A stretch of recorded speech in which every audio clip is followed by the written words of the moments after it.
আসসালামু আলাইকুম। ওয়েলকাম জানাচ্ছি বিসমিল্লাহ কুকিং হাউজে। আবারও নতুন একটি রেসিপি নিয়ে চলে এলাম। আজ তৈরি করে দেখাবো চিকেন চপ। চপটা তৈরি করা খুবই সহজ, তবে খেতে হবে দারুণ মজার। আশা করছি সবার কাছে ভিডিওটি ভালো লাগবে। ভিডিওটি ভালো লাগলে প্লিজ একটা লাইক দিয়ে দেবেন আর আমার চ্যানেলটি অবশ্যই সাবস্ক্রাইব করে নেবেন। চলুন তাহলে দেখে নিই। চিকেন চপ বা কাবাব তৈরির জন্য আমি এখানে বুটের ডাল নিয়েছি 1 কাপ পরিমাণ। ডালটা সারা রাতের জন্য ভিজিয়ে রেখেছিলাম। পরিষ্কার করে প্রেশার কুকারে নিয়ে নিয়েছি। 2 কাপ পরিমাণ নিয়েছি মুরগির বুকের মাংস হাড় ছাড়া। একটা বড় সাইজের পেঁয়াজ টুকরো করে কেটে নিয়েছি। স্বাদ মতো দিয়েছি লবণ, হলুদের গুঁড়ো, ধনিয়া গুঁড়ো, জিরার গুঁড়ো আর দিয়েছি লাল মরিচের গুঁড়ো। এরপর কিছু গোটা গরম মশলা দিয়ে দিলাম।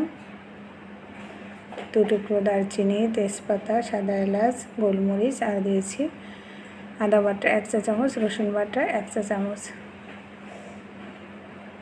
পরিমাণ মতো পানি দিয়ে এখন এটি চুলায় বসিয়ে দেব।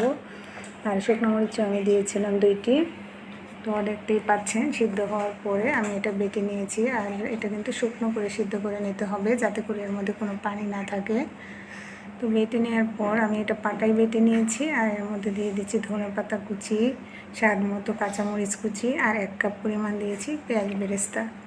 লক্ষ্য রাখতে হবে পেঁয়াজ বেরেস্তা যেন পুড়ে না যায়, পুড়ে গেলে কিন্তু এটা স্বাদটা ভালো আসবে না।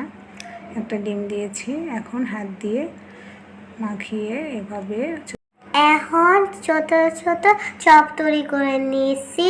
এখন আমরা এটা রান্না করছি। এখন চপগুলো তেলে ভেজে নিব, তারপর আমরা মজা করে খাবো।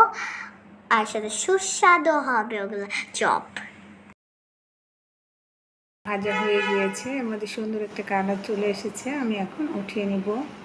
সেমভাবে সবগুলো চপই ভেজে নিতে হবে। আর চপটা ভাজার সময় অবশ্যই চুলার আঁচটা মাঝারিতে রাখতে হবে, তা না হলে উপরে কালার চলে আসবে আর ভিতরটা কাঁচা থাকবে।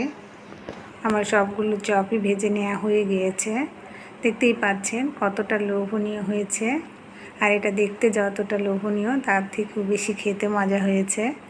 আশা করছি আমার আজকের রেসিপিটি আপনাদের কাছে ভালো লেগেছে। রেসিপি ভালো লাগলে প্লিজ লাইক, কমেন্ট, শেয়ার করবেন আর আমার চ্যানেলটি অবশ্যই সাবস্ক্রাইব করে নেবেন।